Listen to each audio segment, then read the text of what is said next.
At the end of the day, it's not about what you have or even what you've accomplished. It's about what you've done with those accomplishments. It's about who you've lifted up, who you've made better. It's about what you've given back. Denzel Washington. Welcome to Inspire Vision. Our sole purpose is to elevate the lives of others and to inspire you to do the same. Rich, welcome to the show. Hey, thanks for having me on. I really appreciate it. Hopefully this conversation will be fruitful for your community.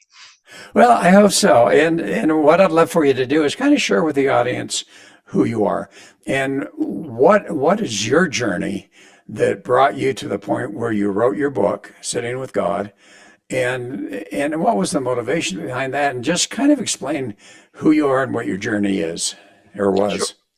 Sure. Well, my name is Rich Lewis, and I have a site called silenceteaches.com.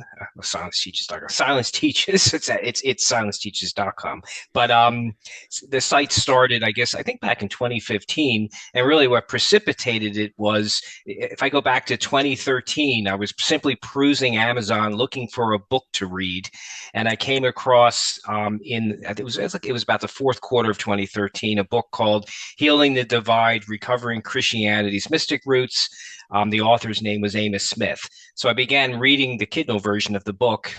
And in his book, he talked about a practice called centering prayer that he had been practicing for, I think, even 15 years up until that point.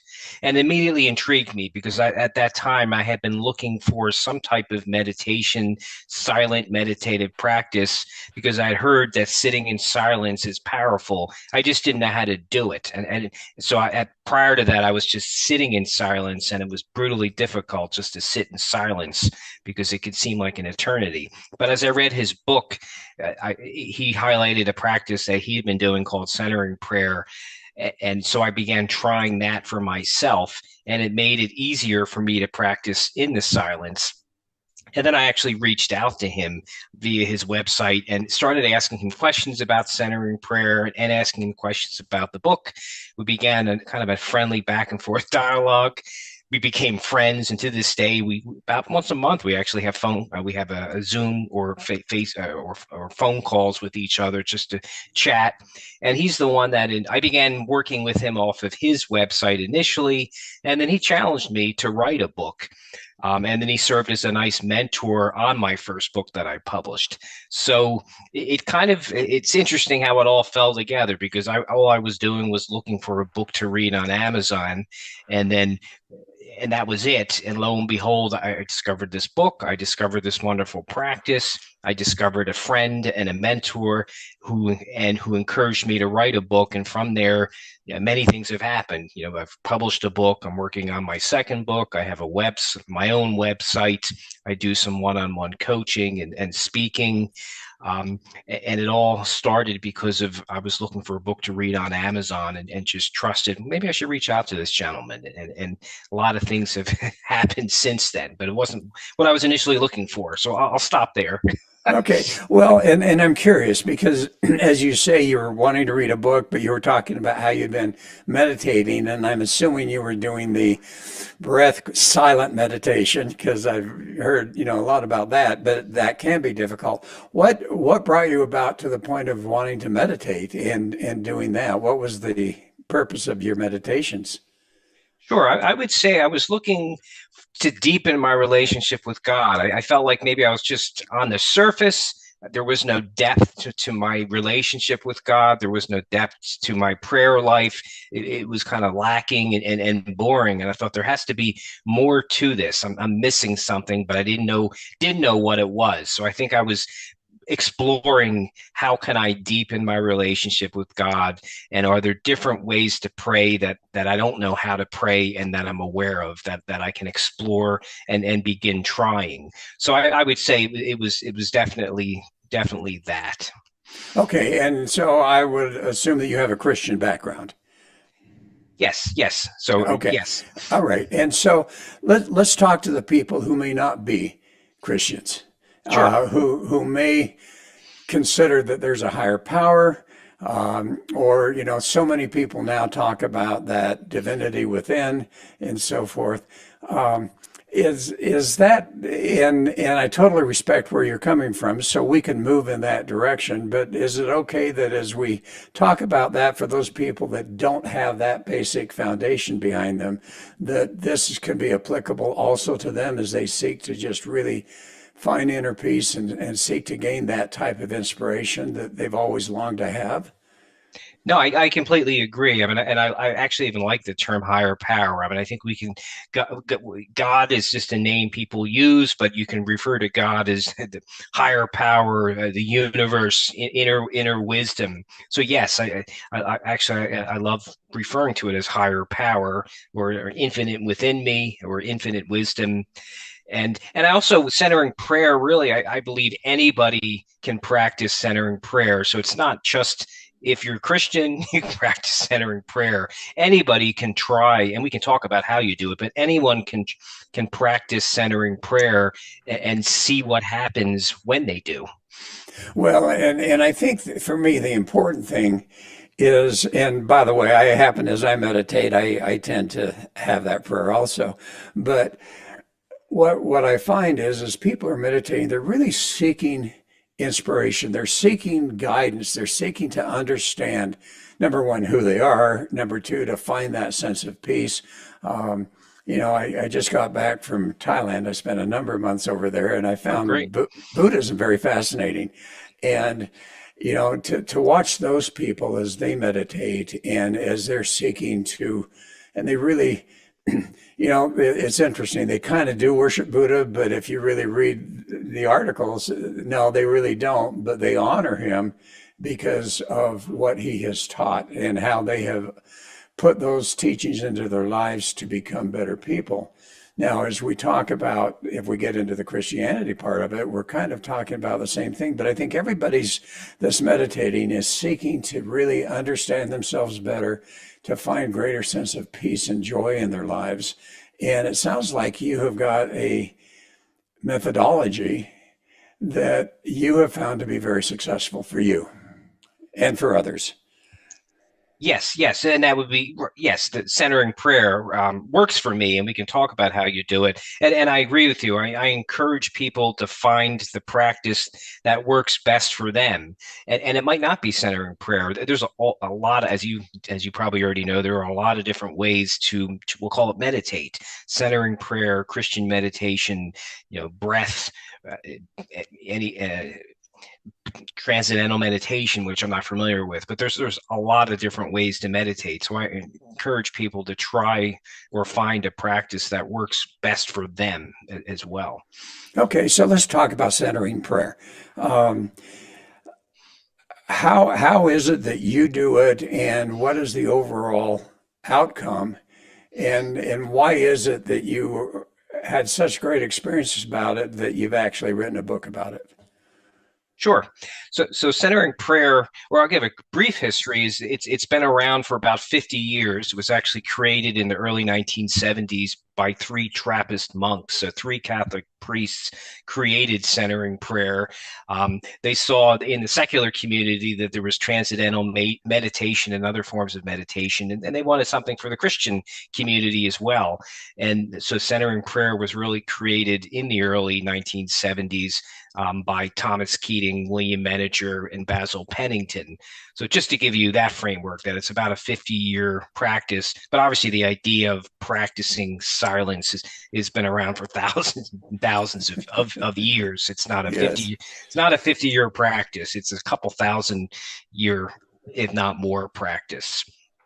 And then centering prayer itself, how you do it, and then I'll share because fruits of the practice that I've noticed for me, and I think everybody will have their own fruits of a practice. Just like you, I think you mentioned you meditate, and you probably Right. have your own fruits you've discovered as you continue your practice. So centering prayer is considered two things. It's considered meditation, and it's also considered developing and deepening your relationship with God. So how we do centering prayer is we sit comfortably Or if you can't sit and you have to lie down, that's fine too. Actually, I do most of my centering prayer on my back, and I'm not falling asleep. If I fall asleep, then I know, okay, well then maybe I shouldn't be practicing centering prayer now. Maybe I really need a nap. But you sit comfortably or lie comfortably with your eyes closed. And then to begin our practice interiorly, we introduce what we call a sacred word. So it's usually 1, 2, or 3 syllables. It could be ocean or a color or Jesus or God or inner wisdom or trust.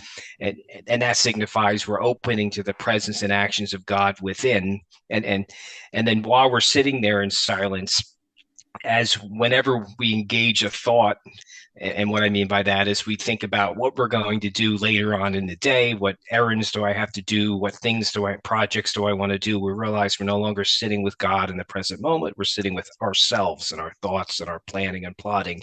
You reintroduce that word to let go of your engaged thoughts. And then you let go of that sacred word as well. So you just kind of use the word when needed to let go of your chatter that you have. And you keep doing that when needed during the time of your prayer sit, whether it's 5 minutes or 10 minutes or 20 minutes. And then at the end of the prayer time, you usually have some type of timer set. And then you might sit for another minute or two and then kind of open your eyes and reacclimate yourself and get on with your day if it's in the morning, or get on with your day if it's in the afternoon. But that's really how you do the practice is you use the sacred word to bring you back to the present moment, but then you let go of it as well. You're not using it as a mantra. There are mantra practices where interiorly you're saying a word over and over and over again during your time. But in centering prayer, you're just using it when needed, when you engage your thoughts, if that makes sense.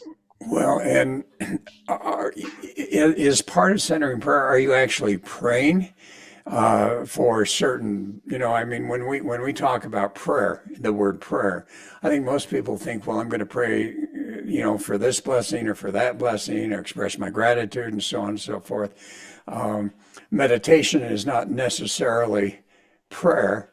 And yet what you're getting involved in that centering prayer, is it a prayer like people think about, or is it more of centering yourself and seeking to tap into that higher power that's not only within you, but without?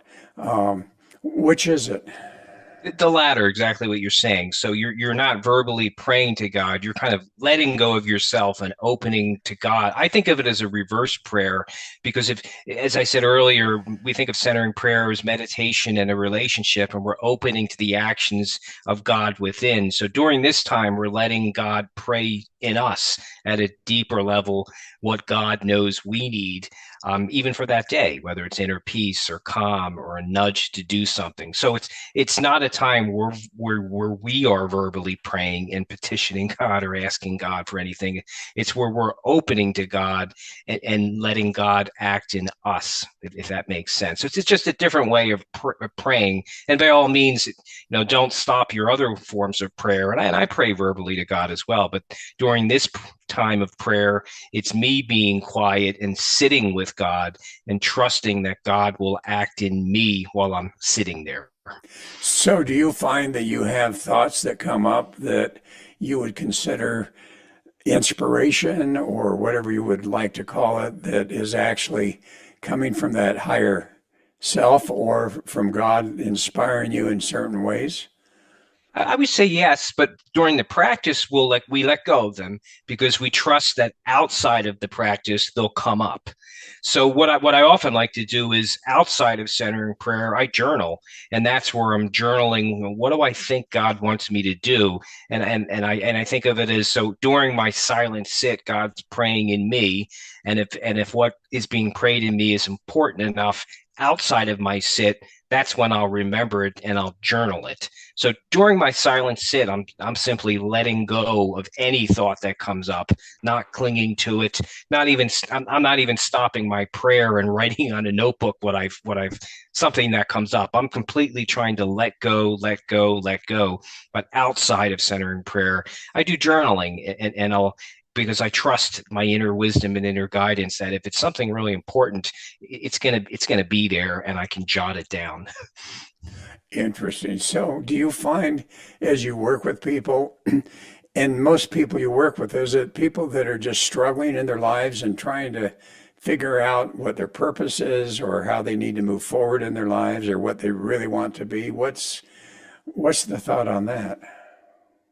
I guess what I've noticed that I have kind of three different groups of people that have come to me for coaching.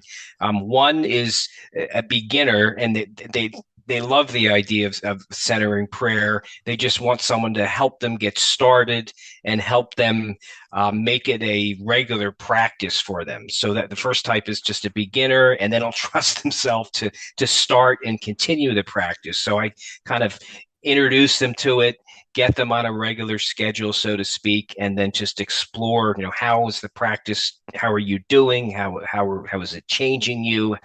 Or how is God changing you? Really, it's not the practice itself. The second type of person is maybe they've been practicing centering prayer for quite a while, but they feel that they're missing something. They're still scratching the surface. Maybe they really haven't discovered, who is their true self and what action should they be taken and what is their purpose. So we'll try to deepen their practice and explore, what are the next steps? What are things that you really want to do? What inner wisdom are you receiving and you want to take action on? And then the third type of person are clergy and pastors and priests have come to me to say, I spend so much time taking care of my community and my congregation or my church, and I'm not taking care of myself. I know this practice could help me, and I probably need to do it or I'm going to burn out. And I've coached a few pastors and priests on that front where they know this is going to be valuable for them. Otherwise, they're going to burn out and be of no use or not be as valuable as they could be to the people they serve. Well, and as you talk about your book and sitting with God, right? Journey to your true self through centering prayer. What is the outcome that you observe, not only for yourself, but what's the outcome as you've coached different people that you've observed that they have experienced? I guess everybody experiences different fruits of a practice of centering prayer. So for me, as I think about myself before centering prayer, so this is late 2013, and then post centering prayer, it's given me a huge boost in confidence. So I'm a much more confident person. I'm much more, not that I was depressed, but I'm more excited to live life and see what's going to happen today and what neat things will I experience and do today, or how can I help people today. So boost of confidence, boost of energy, boost of excitement. It's pushed me to do things that scared the heck out of me or were never on the radar screen, because having a website, coaching, writing a book, speaking, doing all of those types of things, going on podcasts, weren't even on the radar, and quite frankly would have scared the heck out of me and don't now. So it's nudged me to get out of my comfort zone, try and do new things as well. So those are some of the fruits that I've experienced. And I think also just maybe I'm still a work in progress. I'm a better listener. I'm better at just being with people and giving people the space they deserve and not rendering an opinion or comment, and just letting people talk and not judge what they have to say. So I think I'm better at that, but I'm still work in progress on that front. And I say the same thing with different people that have either read the book or that I've coached, where they're discovering, like I have one coaching client, and he's getting ready to retire from being a pediatrician, and we're spending a lot of time talking about what's next. What does God want me to do? What do I want to do and in retirement, and what are some next things I can do as I phase out of being a pediatrician and move into retirement, and what does that mean, and how can I serve and help people, and particularly how can I serve and help other pediatricians and share things that I've learned that can help them. So that kind of, so a lot of the same fruits I have, as well as people just thinking about who is my true self, who is my next true self, because it's always evolving and growing and changing. Well, and as you talk about that, and what comes to my mind is, it's fascinating that in many instances, people want a different life. they look at what they're experiencing and going, you know what, this is not what I want. And yeah, I was watching a movie the other day, and I Can Only Imagine is the name of the movie, and it's about that song. I'm sure you've heard it, where he talks about imagining the good things in his life, imagining good things after his life, and so forth. And I wonder how many people really imagine what they would want to experience in their life and actually have that new life, and yet have not been able to figure out how to do it. No, I would agree, including myself, because we get into kind of automatic mode, get up and do our routines. And what we really need to do is pause and think, what do I really want? So I try to do that, and I probably should do it more often, but I try to write down, what do I really want? Or sit with my wife, what do we really want to do? Is there something that we really want to do? And we make sure we do it. But no, I agree. I think most people, including myself, we get up and we go on automatic and we don't stop and think, what do I really want? And maybe write down those one, two, or three things and actually start moving in that direction rather than not thinking about it or even putting it down on paper, but still not doing it. Well, and as you think about that, what do I really want? Right. How many people, would be able to do that? But does the centering prayer, I mean, I think about the meditation, but does the centering prayer help you or help those to be able to start to discover? Because we are so affected by society, we're so affected by our subconscious mind, which is really controlling our lives for the most part, unless we've really learned mind control and consciousness and that type of thing. So is this something that as you find people do this, that whether it comes in the course of their centering prayer or as you say afterwards, as you're starting to write down and keep a journal, that all of a sudden the genuineness of the message comes through of here's who you really need to be, or here's who you really are, and here's who you really can become? Yeah, I would say for me, it's been very vital to the process, and I would say probably for others. So that, like when I mentioned, we let go of our engaged thoughts and continuously come to the present moment, then you tend to take that same process with you outside of centering prayer and let go of things that really aren't required of you in the present moment, so you can hone in and focus on the important tasks that are happen. So I guess it helps you focus, let go of what you don't need to focus on, and hone in on what you do need to focus on. And the other thing centering prayer does, if you do it and you become a long-term practitioner where you're doing it daily, weekly, monthly, and then years have passed, it does a couple things. One, you're letting go of thoughts you tell yourself. Two, you're letting go of repressed emotions that sometimes you didn't even know you have. And then three, you're letting go of stress in your body, because I think it just naturally happens during when any type of meditative practice, you're releasing tension in your body wherever you hold it, whether it's in your forehead or your shoulders or your stomach.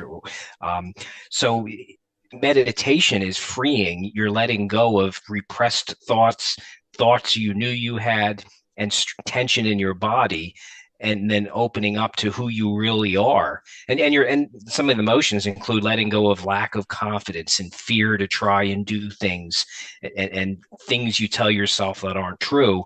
You're kind of letting go of all of that, and then what's left is who you really are, and some of the actions you really want to do begin emerging and coming to you, or keep coming to you, and then it's up to you to start taking action on them. Did that make sense? Well, to some degree, and I'm going to investigate that a little bit further. So as you talk about letting go, I mean, I've experienced this where, I'm meditating and these thoughts come up that are obviously subconscious, perhaps disparaging thoughts, not positive thoughts. It's one thing to have them come up. It's another thing to figure out how do you let them go. So as you've experienced this, and I'm sure as those thoughts have come up for you that are not worth really having as a part of your life, how do you let go? What is the process of literally letting go of those thoughts so that they're no longer necessarily affecting your life?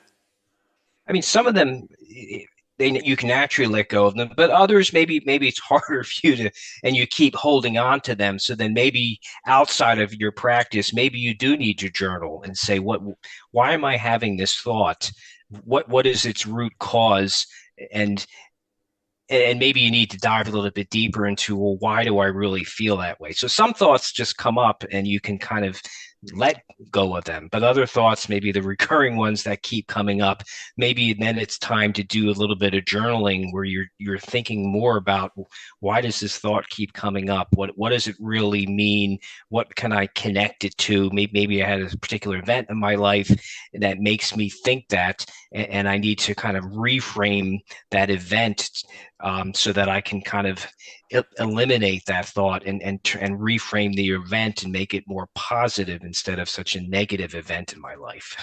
Well, and as you talk about reframing, now we're talking about NLP, neuro linguistic programming, where you go back and identify and then reframe. So, do you do that with your clients where you help them to really go back and identify some of those causal beliefs that are actually causing them to have the life they're experiencing that they don't want? I have not, but perhaps I should begin incorporating some some of that into it. I have not, but some of my clients will kind of rehash their past and realize this is why they felt that way, and then on their own they realize, I don't need to think that way anymore. That was the way I thought then, and I don't need to feel that way anymore. And it's okay that I've moved. It's still a part of who I was, but now I've sort of emerged from it and moved forward and realized it's okay that I'm not thinking that way anymore. So in your book, you talk about centering prayer, but you also talk about contemplative prayer. Can you explain what the difference of that is, and what's the value of the contemplative prayer, and how do we proceed with that?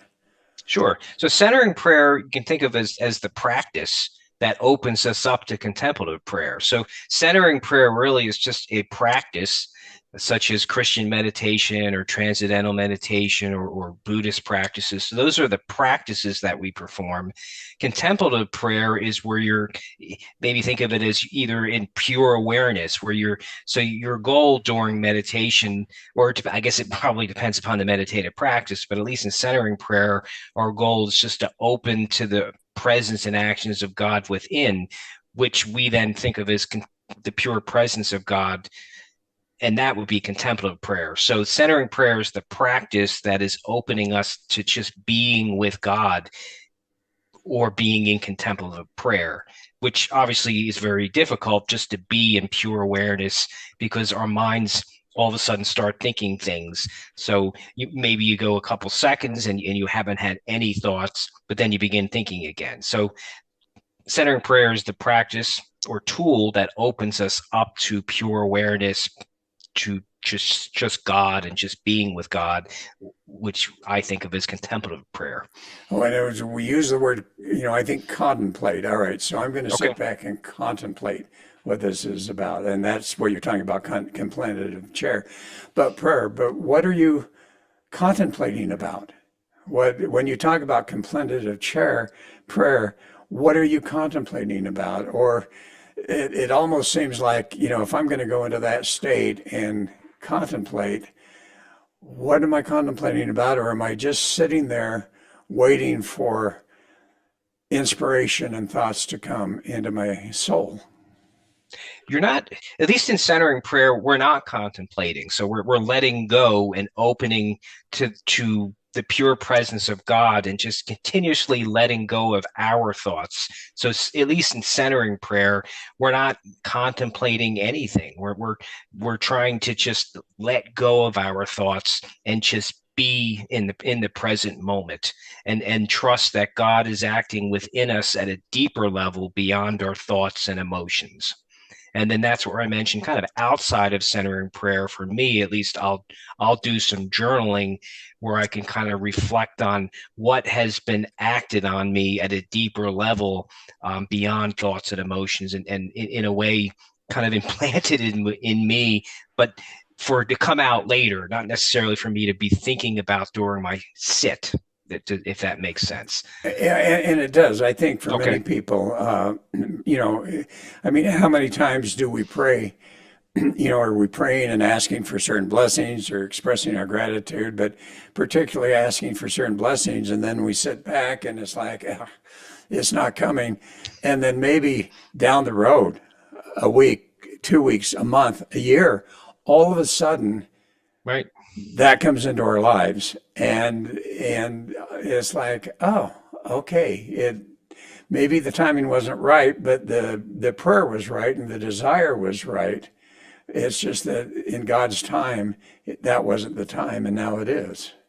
Right. Or sometimes we're asking for one thing and it doesn't happen, but something else happens, and you can look back and say, well, actually, that was better, and that was. But at the time, it wasn't better. You wanted something different, but as you move forward in life, you can reflect back that you know what, that actually was better than what I was wanting or asking for at the time.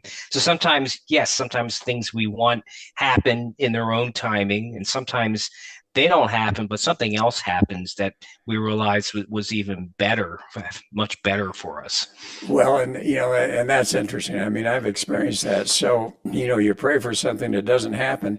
And oftentimes when people are doing that, whether it's through centering prayer and then afterwards other prayers, and they get upset. They get upset with God. They get upset with that higher power. And, it's like, well, they're not answering my prayers. He's not answering my prayers. And yet, as you say, if you look at what's going on and really observe, maybe there's something else that's happening that as you look at it is actually something of greater value at that given moment of time than what you were asking for. Right. No, exactly. I think, and that's kind of what I've tried to do. As I mentioned, my website in 2015 started off just as a weekly post, and I just trusted, let's just start there and see what happens, and just trust whatever inner nudges I get, or trust what emails or interactions I have. And I just let it evolve, and it evolved into, well, I'm going to add a coaching page and see what happens. And lo and behold, someone reached out to me. Then I thought, oh, I've never coached before. Now I need to call this guy and figure out what does that look like? And that was, about 5 or 6 years ago. And then I thought, well, I'll just add an invite me to speak page. And then lo and behold, people, the book would, came out, and people would ask me, could you come talk? Most of it was, book came out in the middle of COVID, so everything I did was on Zoom.